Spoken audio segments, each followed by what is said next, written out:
100% on wellness, and today's video blog is on food combining principles. And I'm a colon hydrotherapist. I own Gravity East Village here in New York City, and people come to get colon cleanse or colonic. And one of the things we discuss with every new client at Gravity is food combining principles. And we do that because we want people to have a basic understanding of how to eat where it supports good digestion. So I'm going to share with you some basic ideas about food combining today. When I began my journey in 1989 with changing my diet and becoming a vegan and eating mostly raw foods, one of the first things that I learned was about food combining. And I'm so grateful that I got that information early on, because I was making all these big changes, and while I was at it, to incorporate good food combining principles really helped me to feel really good on my new diet at that time. And you know, the worst thing that could happen would be that I'm going through all the trouble of changing my diet, eating so healthy, and then I feel kind of bloated and gassy all the time. I wouldn't have felt very inspired to continue with such a program. And oftentimes people come to me at Gravity East Village to have a colonic, and they'll say, you know, when I eat a lot of vegetables, I feel bloated a lot. And usually when I speak to them and we discuss food combining principles and we consider how they're eating, we can, with a little detective work, figure out that a lot of the times just some slight changes with the way somebody's eating, even though they're eating very, very good food and good fiber, the combinations, if they're not compatible, then oftentimes the food is going to ferment in a way that may create some uncomfortable gases, and the food in a sense starts to decompose. So, and this can really not only feel uncomfortable, but you may not be getting the most benefit from your food if you have decomposing food kind of rotting in your digestive system, right? That doesn't really sound that's going to generate really good health. So food combining can be a very powerful tool for you to, you know, stick with a healthy eating program, and also to just get the most out of the food you're eating to support, you know, a healthy body. So the first idea about food combining would be about protein and starch. So around the world, you know, anywhere you visit, you'll find that people tend to eat protein and starch foods together. Meat and potatoes, fish and rice, eggs and toast. Pretty common, right? Even the cheese on the pasta, the pizza, that's, you know, pretty acceptable. But it's not conducive to good digestion when you eat these foods together. When we eat food, we need enzymes to help us digest our food, and to digest protein foods like meat or eggs or any kind of dairy products, you're going to need a protease enzyme. That's one of many enzymes that digest protein. And then if you have that piece of toast or potatoes or rice, any starchy foods, you'll need an amylase enzyme to help you digest the starch. And for some reason, when we eat the protein and the starch together at the same meal, and I know that people do it all the time, these enzymes cancel out and neutralize. And they just may not be very effective to help you digest that meal. So the food is going to move through your system, but it's probably going to take a lot longer for you to process it. And because of that delay, the food in effect may start to decompose, especially the sugars in those starches that you ate. And then, of course, if you threw in an apple pie or some other foods, or maybe you overate at that meal, it really becomes almost like a hardship and burden that you're putting on your digestive system.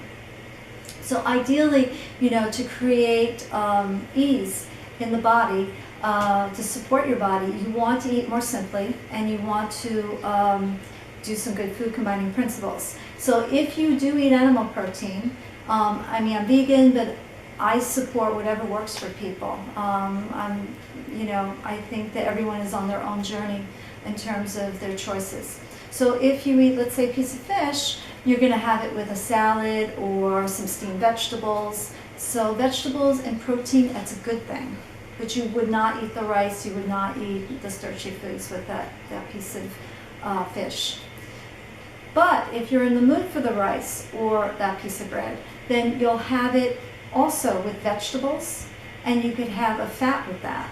So if you wanted that whole grain bread, and you wanted to have a salad with it, and maybe put a little avocado and make a sandwich, that avocado would be the fat, and then the bread would be the starch, and that would be fine. You could do a starch, a fat, and any vegetables. It also works if you were making brown rice and you put a little olive oil dressing on it with your steamed vegetables. That would also be fine. But you wouldn't eat the protein and the starch together at the same meal. Next, we have fruit. Fruit is another category. And although fresh fruit is very nutritious and a healthy way, if you wanted to have something a little sweet, that would be the best way to go. And full of vitamins. But the way we eat the fruit is very, very important. Fruit doesn't take very long to digest. You know, it's water rich, so juicy and sweet. And if we eat it in the wrong way, it quickly ferments. It doesn't take very long for it to turn into like a disaster. So always eat fruit on its own, alone, on an empty stomach. You're just not mixing your fruits with other foods.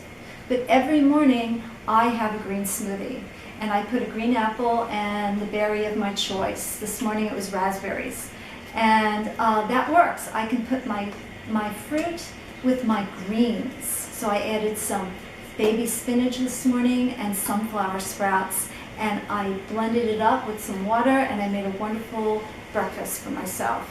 So green leafy vegetables, whether it's kale or lettuce or dandelion greens, goes with anything. You can't go wrong. So you can have your fruits with your greens, and also those leafy sprouts, sunflower, alfalfa, pea shoots, any of that, those go with everything as well. So fruit, once again, will be eaten alone on its own on an empty stomach. Oftentimes people will have fruit at the end of the meal, and this is culturally maybe very acceptable in many traditions, but really you don't want something sweet and juicy that doesn't take very long to digest sitting at the end of your meal. You know, even if you had just a salad and some quinoa and a little avocado, if you end the meal with that mango, chances are the mango is going to be sitting in your digestion for far too long, and it's going to turn to almost like an alcohol. So we do not want to hold up the sweet foods like fruits. We want it to move through the system very quickly. If anything, have the mango first, wait a little bit, and then have your quinoa on your salad. Next category is beans and legumes. At Gravity East Village, when someone calls for an appointment for the first time, we suggest that you avoid beans and legumes for a good 4 or 5 days before you come in. Why? You can guess. It's going to make the colonic session a little gassy and bubbly. And we want to make sure that we get you a really good session and you're having a lot of ease in that session and good release. So we suggest avoiding it for that reason. But generally speaking, I'm not a big fan of diets that include a lot of beans and legumes. Simply because they're not very digestible. They're really mucus forming. That's another idea of it. You know, if you sit at your favorite veggie restaurant and you order, you know, a big bowl of chili, chances are you're going to have to blow your nose and probably clear your throat by the end of that meal, because it creates a little bit of an irritation in the body when you're eating beans and legumes. You know, that is my opinion. You know, do I never eat beans and legumes? Honestly, occasionally I do. But it's not something I would eat that often because I know that it just doesn't digest that well. Now, if you're someone that grew up eating beans, maybe you were born in India and you eat lentil dal, you know, since you were age 2, or maybe you grew up in Mexico and you ate black beans every day with rice. Well, you know what? that person's probably going to tell me, I have no problem, Donna, I can eat beans and I feel great. That person's developed a bacteria that a lot of Westerners may not have, and they're able to break it down more readily. I've also found that people who have irritable bowel syndrome, IBS, eating beans is definitely not a good thing because it's a very intense, insoluble fiber. So some people have a very strong digestion. They could eat tofu and soy, their pinto beans, their aduki beans, their kidney beans, and they're fine. Other people really are uncomfortable for days. And ideally, you know, if you're walking around bloated and you feel 6 months pregnant, or you're having really bad smells come out of you, this is not generating, you know, the kind of health that we're looking for, right? We want to feel comfortable in our bodies and create that ease in our digestion. So you have to listen to your body. If you have no problem digesting beans, then you can enjoy them. But if you feel uncomfortable with them, it's probably best you avoid them. There are some educators that will recommend you bring them into the body in very small amounts, and then you may be able to generate that bacteria that's going to help you break down that insoluble fiber. Beans also contain something called ileosaccharides, and this also creates that gas. And of course, you know, they'll say, you know, beans, good for the heart, the more you eat, the more you fart, you know, there's that song. But again, I somehow it doesn't make any sense for me to recommend people run out and eat those big bowls of lentil soups every day if they're feeling uncomfortable. If the food is decomposing in the body, then that is creating a hardship. And in my opinion, that is something to be avoided. You could take maybe some extra digestive enzymes if you really love beans, but maybe it's an occasional treat that you'll enjoy. The last part of what we'll talk about food combining is on how do we space our meals. So, you know, there's a time lapse between our meals. You know, if we were living as tribal peoples originally lived, they wouldn't really be eating 3 meals a day plus snacks, you know, because there wouldn't be enough food for the tribe. So in our society, because we live with stresses and we don't live under the sun, you know, we live inside for a lot of the time and we're not growing our food right from the earth and picking it, we do feel that we need to be more conditioned in having meals.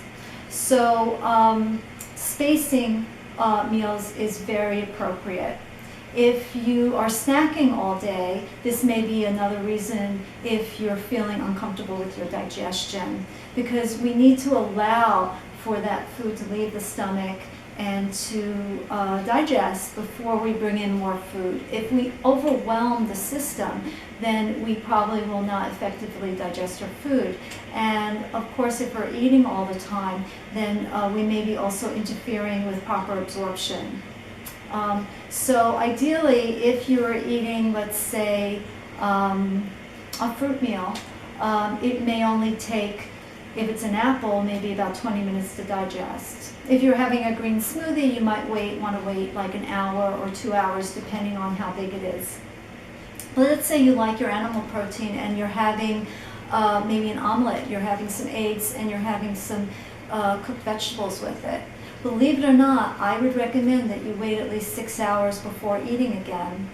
5, you know, but 6 would be ideal, because it really takes a while for that food to digest. There are different opinions about this, but here at the colonic office, we kind of see that people seem to do better if they wait longer after eating animal protein. It just takes a lot longer to process. And let's say you didn't listen to my recommendation and you, instead of waiting the 6 hours, you had something to eat, maybe that nice smoothie or maybe a salad, and you had it maybe 3 hours after your omelet. Well, your body just doesn't do a very good job of digesting 2 meals at the same time. So the food may ferment or decompose to some degree.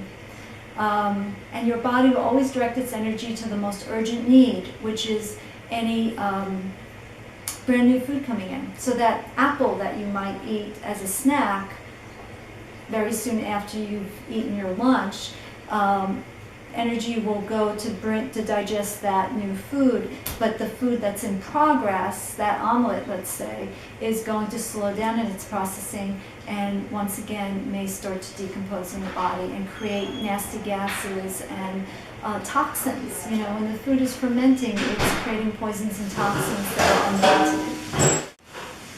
So, you know, in my talk today about food combining principles, I'd like to just talk about one more item, which is on late night eating. You know, oftentimes people don't realize how